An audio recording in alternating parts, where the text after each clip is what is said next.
Shri M K Haridas, മുഴുവൻ ഒരു negativity നിൽക്കുന്ന സമയത്ത് വളരെ കർശനമായ നടപടികൾ എടുക്കുക എന്നുള്ളതാണ് ഇമേജ് തിരിച്ചുപിടിക്കാൻ ചെയ്യാവുന്ന കാര്യം. സ്ഥിരം റൂട്ടിൽ കൂടി ഓടിക്കൊണ്ടിരിക്കുക എന്ന് പറഞ്ഞാൽ ഇപ്പോഴത്തെ നിലയിൽ ഒരു പ്രയോജനവും ചെയ്യില്ല.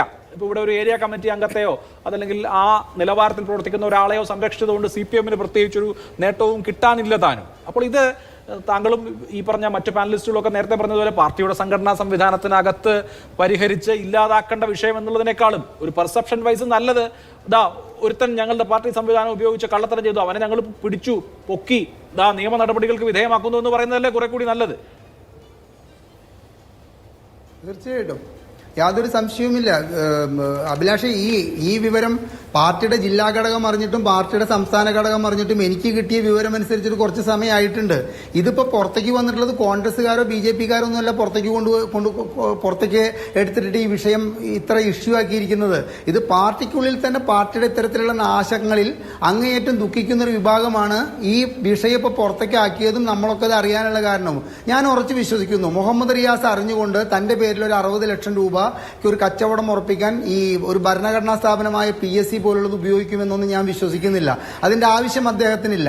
പക്ഷേ മുഹമ്മദ് റിയാസിനെ ചേർത്ത് നിർത്തിക്കൊണ്ട് ഇത്തരത്തിലുള്ള ആളുകൾ ഇത് ചെയ്യുമെന്നുള്ളതിനെ പാർട്ടിക്കൊരു മുൻധാരണ വേണമായിരുന്നു. കാരണം ഒരുപാട് കാര്യങ്ങളായി ഇത് വരുന്നു. ഇപ്പോൾ അഭിലാഷ് എന്നോടല്ല ചോദിച്ചത്, ശ്രീ ഫക്രുദ്ദീനോടാണ്. എവിടെയാണ് അഭിലാഷെ തിരുത്തുക?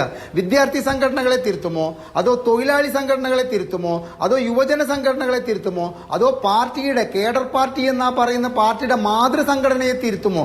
എവിടെ നിന്ന് ആര് തിരുത്തും? ആരാണ് പൂച്ചയ്ക്ക് മണികെട്ടുക?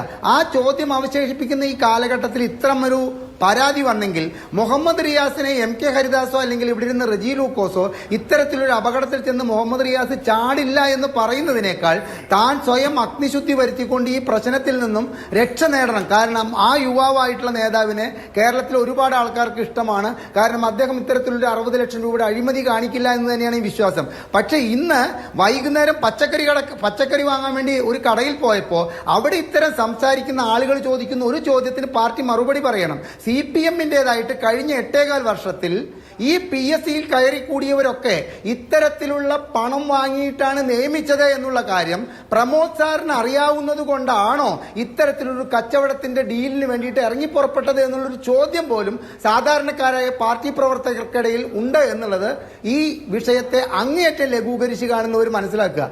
അതിന് മറുപടി പറയാൻ സാധിച്ചിട്ടില്ലെങ്കിൽ നാളെ ഇതിനേക്കാൾ വലിയ വിഷയങ്ങൾക്ക് മറുപടി പറയാൻ പറ്റില്ല. നോക്കൂ, IG, ഒരു പോലീസ് IG, അദ്ദേഹം കൊടുത്തിരിക്കുന്ന അഫിഡവിറ്റ് എവിടെയാ? ഹൈക്കോടതിയിലെ. എന്താണ് പറഞ്ഞിരിക്കുന്നത്? മുഖ്യമന്ത്രിയുടെ ഓഫീസ് കേന്ദ്രീകരിച്ചിട്ട് പവർ ബ്രോക്കർമാര് വർക്ക് ചെയ്യുന്നുണ്ട് കാര്യങ്ങൾ ഒതുക്കി തീർക്കാൻ വേണ്ടിയിട്ട്. റിയൽ എസ്റ്റേറ്റ് മാഫിയകളുടെ കാര്യങ്ങൾ വരെ ഒതുക്കി തീർക്കപ്പെടുന്നുണ്ട്. അഫിഡവിറ്റ് പിൻവലിച്ചു. അതൊക്കെ വേറെ കാര്യം. ഒരു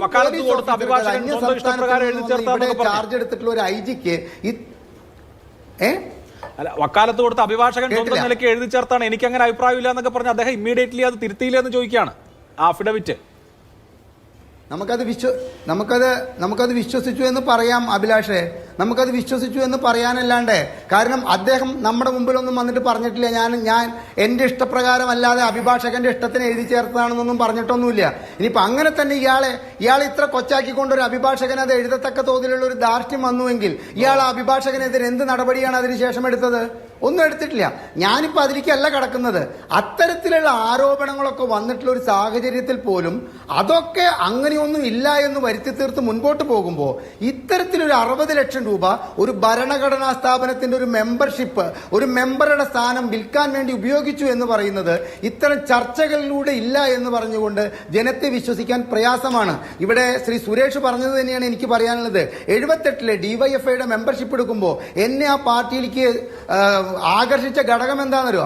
ആ കാലഘട്ടത്തിലെ നേതാക്കന്മാരിൽ ഒരാളെ കുറിച്ചിട്ടും ഒരു വാക്കുപോലും ഒരു അഴിമതി ആരോപണത്തിന്റെ കറ പുരളുണ്ടായിരുന്നില്ല എന്ന് മാത്രമല്ല, ആ സമയത്ത് UDF-ലെയും കോൺഗ്രസിലെയും തലമുതിർന്നവരെ കുറിച്ച് എല്ലാം തന്നെ ഈ അഴിമതി ആരോപണത്തിന്റെ കഥ ഉണ്ടായിരുന്നു എന്നുള്ളത് ആ 17 വയസ്സിൽ എന്നിൽ ചെലുത്തിയ സ്വാധീനം കൊണ്ട് ഞാൻ പറയുന്നു.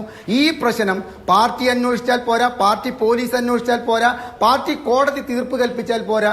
ഇത് അന്വേഷിച്ചിട്ട് അഗ്നിശുദ്ധി വരുത്തിക്കൊണ്ട് മുഹമ്മദ് റിയാസ് ഈ തെറ്റിന് കൂട്ടുനിന്നിട്ടില്ല എന്ന് ബോധ്യപ്പെടുത്തുകയും ഇത് ചെയ്തവരെയും ഇങ്ങനെയൊക്കെ ഇനി ചെയ്യാനിരിക്കുന്നവരെയും തിരുത്തേണ്ട കാലം അതിക്രമിച്ചിരിക്കുന്നു എന്നൊരു ഒരു കാര്യവും പാർട്ടിക്ക് ബോധ്യപ്പെടേണ്ട അവസരമാണിതെന്നാണ് എനിക്ക് പറയാനുള്ളത്. ശരി.